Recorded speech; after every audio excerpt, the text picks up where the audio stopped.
Today on Heroic Nonsense, we're spotlighting Vortex, the first Combaticon to hit the age of the Primes line. We'll get a live transformation, see some scale matchups, and showcase some unique display ideas you won't find anywhere else. Time to whip up some chaos with Vortex, only on Heroic Nonsense. Let's go.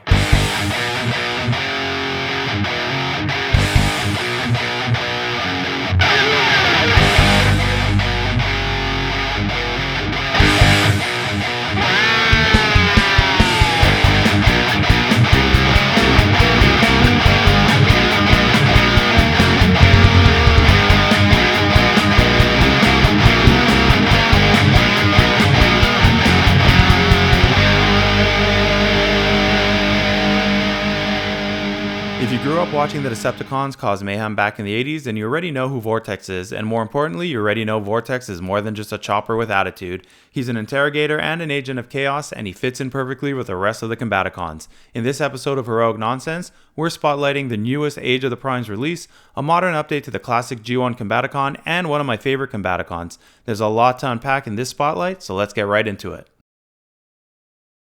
I've really been looking forward to this week's review since I absolutely love the Combaticons and because I'm totally excited to see how they tackle each and every one of this team. And while I think there are some spots they could have improved on for Vortex, I do love this figure. Partly because of the character himself, partly because he has an awesome color scheme, and partly because he just looks so cool. Plus, he's a military helicopter and that just works so well for a Decpticon alt mode who also happens to be a combiner.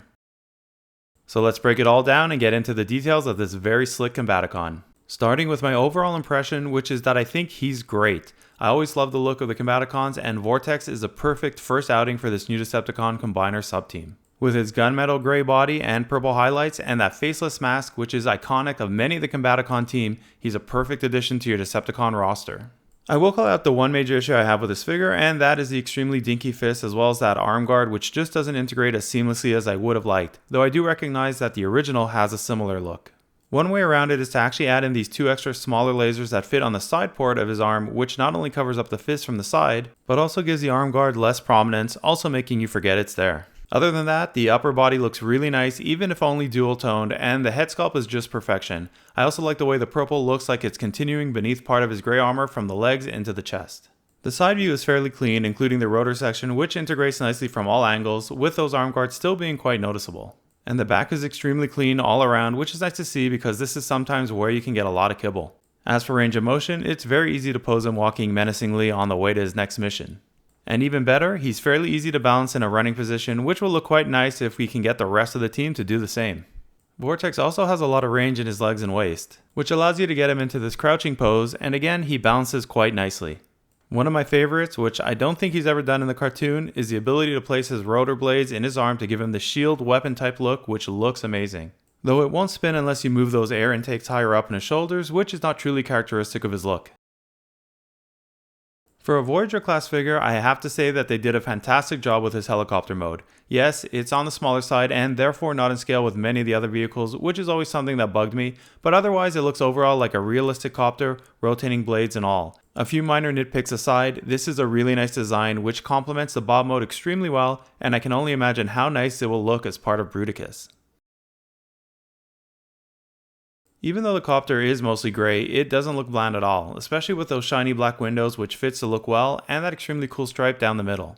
One minor part that sticks out a bit and is most noticeable from this angle is the head, which also houses the back landing gear. You can also see the chunk of copter missing from the side, which would have looked better if filled in. The top view, however, honestly looks perfect. Everything comes together as it should, and you can barely see any evidence that it's a transformer. The front view is seamless as well, and really captures the sleekness and power of this alt mode. There are tons of ways that you can use the 3 different lasers to create multiple attack modes for the copter, some more realistic than others, but all well integrated.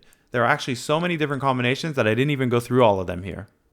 There are some combinations that do throw off the ability of this mode to lay flat, this being the perfect example, though it does still look great and can be used just fine if you have a stand for him.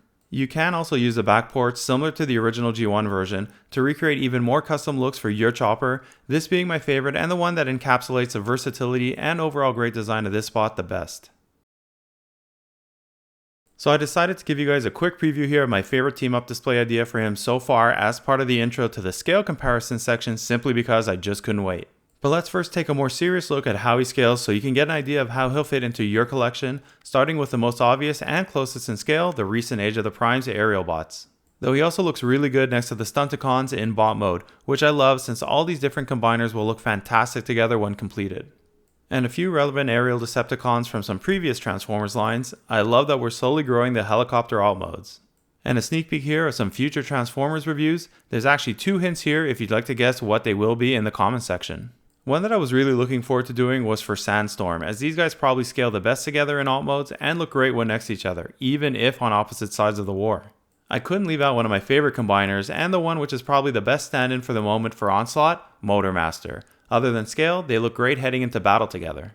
As for vehicle modes, Vortex is generally in line with the other Voyager class combiner figures, including the Stunticons, though scale is way off. And he looks really good next to the Aerialbots in jet mode, the closest I think we'll get in scale across the bots that fly. From this angle, they all look fantastic next to each other and give these bots an air of realism. And here he is next to Sandstorm, who I was looking most forward to pair him with in this alt mode, and I actually think they look quite good together. If I were to create some type of display of Vortex in his chopper mode in the midst of an attack, I think this might be the way to go. What do you guys think? Does Vortex fit in best with Sandstorm, or the other combiners from this line, the Aerialbots? Let me know in the comments section below and open it up for discussion. While I love the idea of having some more helicopters to add to the Decepticon Air Command roster, I'm not sure these work the best together, though individually I love Spinister and have ever since I got my G1 version way back when. While the scale may be a bit off here, this gives you a good idea of how Vortex looks next to the current line of Seekers, and it's actually not that far off scale wise. I actually really like him next to Dirge over here, though can you guess why I've chosen Dirge for this section? The answer is later in the spotlight. I saw Hot Link on the shelf while I was preparing this review and thought he might look good next to Vortex. Not my favorite pairing in the end, but it gives a good idea for scale with these Seeker molds. Given the Cybertronian aesthetic to these versions of the Seekers, this scale could totally work. And let's end on this one with Astrotrain in his cartoon accurate colors, and I think these two together make a great team up possibility and may actually scale almost 1-to-1, toy wise anyways. Which are your favorites so far, and did I miss one that you would have tried out? Inquiring minds want to know. Alright, some fun transformation time. So first thing we're going to do is push this lower arm into the back part of the helicopter body, like that. And we're going to lift up this air intake. And we're going to do the same on the other side, so just lift up the air intake. I actually think it's better to do it first. And then just push in the lower arm like that. And now we're going to close the rotors. You don't have to do this, but it's easier to get out of the way, and then just turn the head around 180 degrees and just lift up this little back covering to hide his faceplate. Next we're going to flip this down 90 degrees and we're going to close up the front portion of the helicopter, which are his feet. And then just snap that together.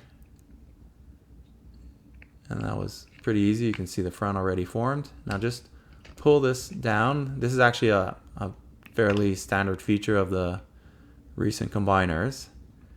And then you're just going to push that up and in.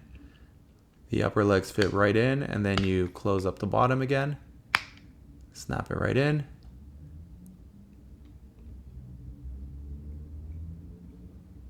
And now we're just going to rotate this fully 180 degrees from where it started.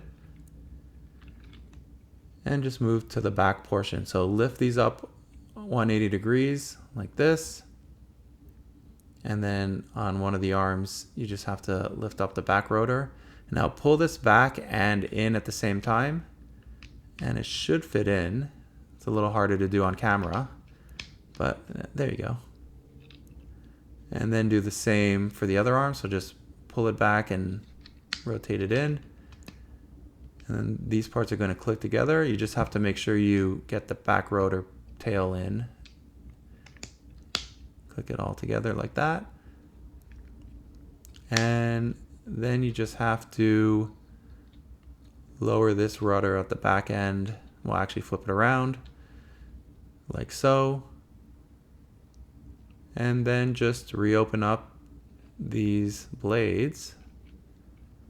And there you have it. Vortex ready to take to the sky.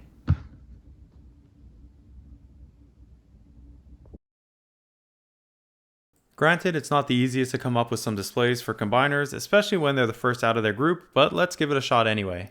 I really like how he looks next to the Seekers, and I'm really curious how these guys, which aren't true Studio Series but are close enough, will eventually fit in with the upcoming Studio releases of the updated Seekers. As I'm sure you'll remember, the Combaticons from the G1 cartoon were created by Starscream, so of course we had to place them here with his creator. It will be fun to add the rest of the Combaticons into this display for sure.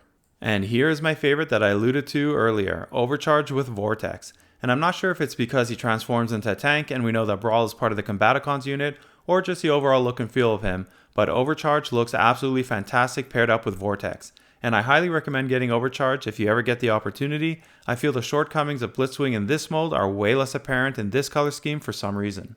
I even like these two in alt modes next to each other, especially if you suspend your belief a bit and imagine Overcharge not as a pure Earth-based tank, but some sort of Frankenstein Cybertronian version. Once you add in Astro Train, you have a nice little tactical unit representing a great stand-in for some of the other missing Combaticons, and in my opinion, this is a great display idea even if you have the rest of the team simply because of the way they look and scale.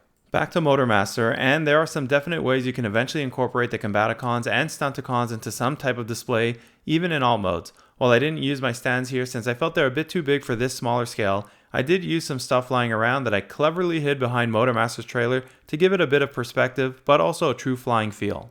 While Vortex was technically created pre-1986 movie era, he did appear with his fellow Combaticons in future episodes as well, so displaying him with this trio totally works, and I always love to pull out these three when I can. As per my earlier comment, some fun action shots with the other copters that you may have in your collection is definitely something you can do. Again, I don't use my full NECA stands here, but I did find some Energon cubes lying around that act as a great stand-in. The great thing about Sandstorm is that you can use his cage, which he can carry underneath him with a rope as a base, to give him a bit of flying action, and you don't even need to hide it. While Spinister doesn't look half bad with Vortex in copter mode, they do look great in bot mode. I haven't done this yet, but ultimately I think I will pair Spinister with some of the IDW bots we have in our collection since he played a pretty big part in some of those storylines. Guess that scene is shorter this week since, believe it or not, there aren't too many G1 cartoon scenes with just Vortex in them, but here are a few to start us off as we gear up for more Combaticon releases. Share your guesses in the comments section or check out others' attempts and I'll let you know if you're right. Great front panel, both modes in beautiful created pieces, plastic window, and nice overall look with Vortex showing through. Really liking these Age of the Primes packaging designs. And our first shot of Bruticus. My boys and I cannot wait to create him. That shot looks amazing. I think he may end up being the best along with Devastator. Nice back design, fairly straightforward, but sometimes simple is better. And the standard other side panel with 3 of the Primes which keep coming out little by little. Side question, are you into this whole line or just parts of it? So that's it for this week's episode 62 of Heroic Nonsense. Hope you enjoyed it and got some entertainment out of it. And if this is the kind of unique take on Transformers toys that you enjoy, please consider joining this awesome growing community. I'll be off next week, away in the mountains, but we'll return soon after with a whole new slew of reviews. See you all next time, and remember, it's all such heroic nonsense in the end. Bravo!